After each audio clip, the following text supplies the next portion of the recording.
नमस्कार, मैं हूँ शिवानी और हम देख रहे हैं एथिक्स। एथिक्स में आज हम डे 18 वाला क्वेश्चन डिस्कस करने वाले हैं। जो हमारे क्वेश्चंस डिस्कस करने रह गए हैं जो एथिक्स के, उसमें आज हम डे 18 वाला क्वेश्चन डिस्कस करने वाले हैं। तो क्वेश्चन आज का है, ये है, discuss Mahatma Gandhi concept of 7 scenes. ये 150 वर्ड्स में क्वेश्चंस लिखना है हमें। और ये क्वेश्चन PYQ का है। 2016 के मेंस में ये क्वेश्चन पूछा गया था। तो हमें इसके मतलब आज इसी के ऊपर डिस्कस करना है। तो होप कि आप लोग अगर हो सके तो ये याद रखना 7 सीन्स क्या है महात्मा गांधी के। वैसे महात्मा गांधी बहुत ही इम्पोर्टेंट है। अगर आपको मतलब आपने अगर PYQ देखे होंगे, प्रीलिम्स में भी महात्मा गांधी इम्पोर्टेंट है, मेंस में भी महात्मा गांधी इम्पोर्टेंट है। मेंस में अगर हम देखा जाए GS के अकॉर्डिंग, GS 1 में हिस्ट्री के पर्सपेक्टिव से महात्मा गांधी बहुत इम्पोर्टेंट है। और GS 4 में महात्मा गांधी की फ़िलासफ़ी बहुत इम्पोर्टेंट है। तो फ़िलासफ़ी, जब हम महात्मा गांधी की फ़िलासफ़ी की बात करते हैं तो हमें महात्मा गांधी की फ़िलासफ़ी में पहले तो हमें truth and non violence concept पता होनी चाहिए। फिर बाद में सत्याग्रह पता होना चाहिए। फिर सर्वोदय पता होना चाहिए। सर्वोदय के ऑब्जेक्ट पता होने चाहिए। सर्वोदय जो मूवमेंट हुई थी वो उसके प्रिंसिपल्स पता होना चाहिए। सर्वोदय के क्या प्रिंसिपल थे। और अगर फिर नेक्स्ट देखा जाए तो उनकी स्वदेशी स्वदेशी के भी मतलब जो उन्होंने मैसेज दिया था चरखा वाला, वो पता होना चाहिए। फिर बाद में ट्रस्टीशिप भी पता होनी चाहिए जो महात्मा गांधी की फ़िलासफ़ी में आती है। और जो महात्मा गांधी की फ़िलासफ़ी है उसका रेलेवेंस, जैसे कि इकोनॉमिक्स में क्या आज के टाइम पे उनका रेलेवेंस है, एनवायरनमेंट में क्या आज के टाइम पे उसका रेलेवेंस है महात्मा गांधी की फ़िलासफ़ीज़ का, एंड एडमिनिस्ट्रेशन में, इंटरनेशनल रिलेशंस में, ये सब हमें पता होना चाहिए। और नेक्स्ट देखा जाए तो जिसका अब हम डिस्कस करने वाले हैं वो है 7 सीन्स। ये भी हमें पता होना चाहिए। तो चलो देखते हैं कि ये क्वेश्चन मतलब कैसे लिखना चाहिए था।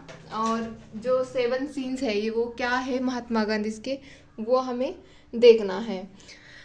तो मैंने यहाँ पे स्टार्ट किया इंट्रोडक्शन।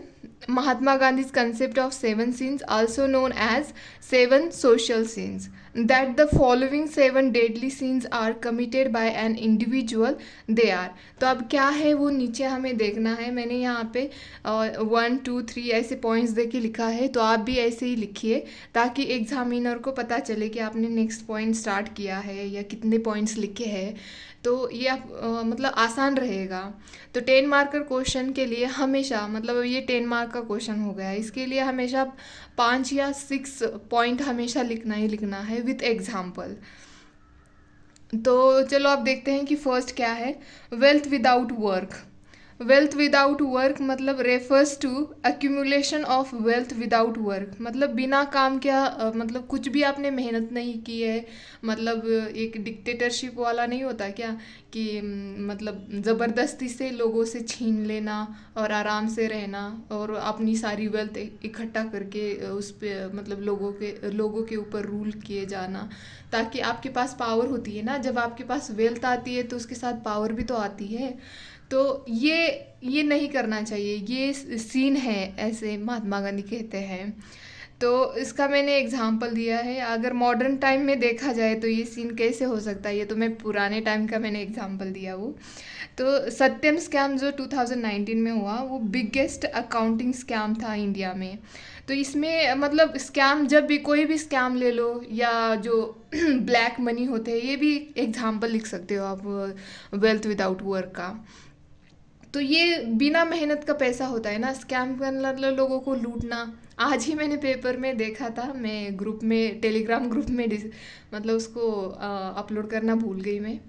एक 23 ईयर्स ओल्ड UPSC एस्पिरेंट है जिसने मतलब उसकी UPSC की एग्ज़ाम हो चाहे अदर सर्विस, मतलब जो स्टेट गवर्नमेंट की एग्ज़ाम होती है उसमें शायद उसका क्लियर नहीं हो रहा है वो। तो उसको किस चीज़ पे फोकस करना चाहिए जबकि उसको क्लियर, मतलब उसकी एग्ज़ाम क्लियर नहीं हो रही है। तो उसको देखना चाहिए ना कि उसकी गलतियाँ कहाँ हो रही है, क्यों क्लियर नहीं हो पा रहा है, पढ़ाई पे कम हो रहा है तभी तो क्लियर नहीं हो रहा है ना।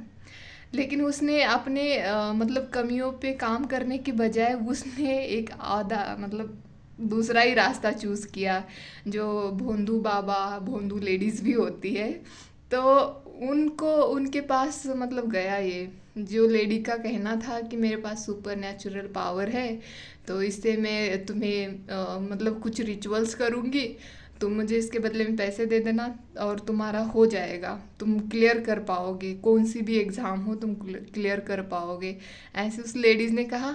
तो ये मान गया रिचुअल करने के लिए, और 1.5 लाख रुपए दे दिए उसने ये रिचुअल्स के लिए, और बाद में उसको पता चला कि उसके साथ स्कैम हुआ है ये।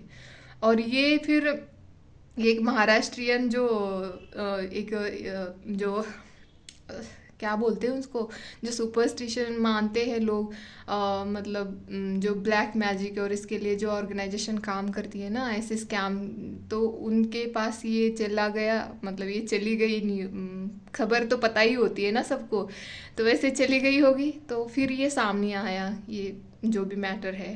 तो ये इंडियन एक्सप्रेस में आया है, मैं टेलीग्राम चैनल पे उसका शेयर कर दूँगी। और मेरी यही सबसे रिक्वेस्ट है, प्लीज़ ऐसी चीज़ों में मत फंसिए, मेहनत ही इम्पॉर्टेंट होती है, मेहनत से ही आप क्लियर कर पाओगे। ऐसी कोई चीज़ एग्जिस्ट नहीं करती है दुनिया में, ये सुपर नेचुरल पावर हो या ब्लैक मैजिक हो, इसमें हम आज के टाइम पे तो यकीन करना नहीं चाहिए। हम तो अब मॉडर्न टाइम पे रहते हैं ना, तो प्लीज़ ऐसी चीज़ों पे यकीन ना करिए, और ऐसे चीज़ों पे टाइम वेस्ट मत करिए, क्योंकि इससे कुछ नहीं होता, ये सिर्फ अंधश्रद्धा है और कुछ नहीं है। तो प्लीज़ आप जस्ट अपनी स्टडी पे कहाँ पे आप कम पढ़ रहे हो, या टाइम मैनेजमेंट में कम पढ़ रहे हो, या आपने मल्टीपल बुक्स यूज़ कर रहे हैं, या रिवाइज प्रॉपरली नहीं कर रहे हैं, या प्रैक्टिस कम पढ़ रही है, यहाँ पे फोकस करिए रादर दैन कि ऐसे अंधश्रद्धा के पीछे भागने से। ठीक है, ये न्यूज़ में आया था इसीलिए मैंने बता दिया। तो ऐसे स्कैम से बचिए। सेकंड देखते हैं, प्लेजर विदाउट कंसाइंस, कॉन्शियसनेस और कंसाइंस भी कह सकते हैं आप। तो people want to indulge and gratify themselves in the short term without sense of responsibility, जैसे कि ड्रग्स, अल्कोहल। आज ही मैंने कीटा कीटामाइन का एग्जाम्पल मतलब शेयर किया था, जो फ्रेंड्स के एक्टर थे उनकी डेथ उसी की वजह से हुई है। एक ड्रग है जिससे हम मेंटल इलनेस और डिप्रेशन को कम कर सकते हैं। तो ये ऐसे मतलब ये परमानेंट सोल्यूशन नहीं होता है, ड्रग्स लेना, अल्कोहल लेना, ये परमानेंट सोल्यूशन नहीं है।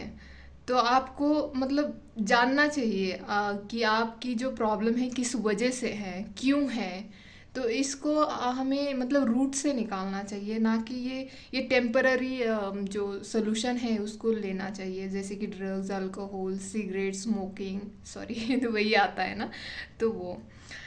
तो थर्ड लिखा है मैंने यहाँ पे, knowledge without character, it is dangerous as knowledge will be used for unethical ends, need character development via values। जैसे कि मैंने पहले भी यूज़ किया है ओसामा बिन लादेन का एग्जांपल। ये इंजीनियर थे और ये बहुत ही इंटेलिजेंट थे।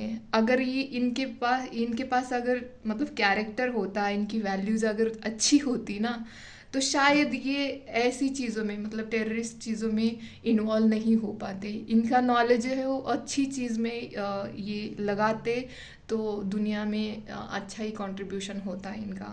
बट इनके पास नॉलेज था लेकिन कैरेक्टर नहीं था। तो ये एग्जांपल यहाँ पे मैंने यूज़ किया है।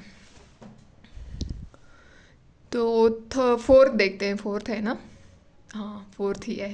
फोर्थ है कॉमर्स विदाउट मॉरलिटी, या बिजनेस विदाउट मॉरलिटी भी कहते हैं। Refers to lack of economic ethics, मतलब आप जब भी कोई बिजनेस करते हो या कोई जैसे आजकल स्टार्टअप का युग है ना, हम ईरा भी बोल सकते हैं, तो उसमें अगर आपका एथिक्स नहीं है आपके बिजनेस में या सॉरी स्टार्टअप में, तो मतलब उसका बेनिफिट तो मिलेगा, लेकिन जो एथिक्स होना चाहिए था, क्या राइट है, क्या सही है, क्या गलत है, ये वहाँ पे आप नहीं देख पा रहे हो। सिर्फ बेनिफिट पे ही मतलब डिपेंड रह रहे हो, तो वो सेफ नहीं रहेगा। तो एग्जाम्पल मैंने यहाँ पे लिखा है जैसे कि अनसेफ वर्किंग कंडीशंस, जो हम वर्कर से सिर्फ काम ही काम, क्योंकि बेनिफिट मिलता है ना तो काम ही काम लेते जा रहे हैं, लेकिन उनकी जो कंडीशन है उसके ऊपर ध्यान नहीं दे रहे हैं। उनकी जो बेसिक ज़रूरतें होती है, ह्यूमन की जो बेसिक ज़रूरतें उनके ऊपर ध्यान नहीं दे रहे हैं हम। तो ये अकॉर्डिंग टू एथिक्स के द्वारा ये गलत है ना। तो अडल्ट्रेशन, जो मिल्क अडल्ट्रेशन होता है, क्योंकि आपको बेनिफिट चाहिए होता है ना, जो आपका बिजनेस है उसमें बेनिफिट चाहिए, तो आप लोगों के ऊपर क्या उसका असर होगा इसके बारे में नहीं सोचते हैं ना। अगर आप सोचते तो इसका मतलब आप एथिकल हो, मतलब इकोनॉमिकल एथिक्स आप जानते हो, आप फॉलो भी कर रहे हो, ऐसे होता है ना। बट आप अडल्ट्रेशन कर रहे हो, इसका मतलब ये है कि आप जस्ट बेनिफिट पे ध्यान दे रहे हो, लोगों के ऊपर ध्यान नहीं दे रहे हो, मतलब लोगों के हेल्थ के बारे में ध्यान नहीं दे रहे हो कि क्या होगा उनके ऊपर इम्पैक्ट। तो फिफ्थ लिखा है मैंने यहाँ पे, साइंस विदाउट ह्यूमैनिटी। तो यहाँ पे मैंने एग्जाम्पल लिखा है, it is a great to use science for humanity but using it is it to destroy nations. मतलब जैसे ये एग्जाम्पल लिखा है मैंने, nuclear bombs use against Hiroshima and Nagasaki utterly immoral. मतलब देखो, अगर न्यूक्लियर बॉम्ब का मतलब न्यूक्लियर एनर्जी है, इसका यूज़ अगर हम एनर्जी के लिए, मतलब एनर्जी प्रोड्यूस करने के लिए करते हैं, तो उसका उस एनर्जी का हम क्या इलेक्ट्रिसिटी के लिए यूज़ करते हैं।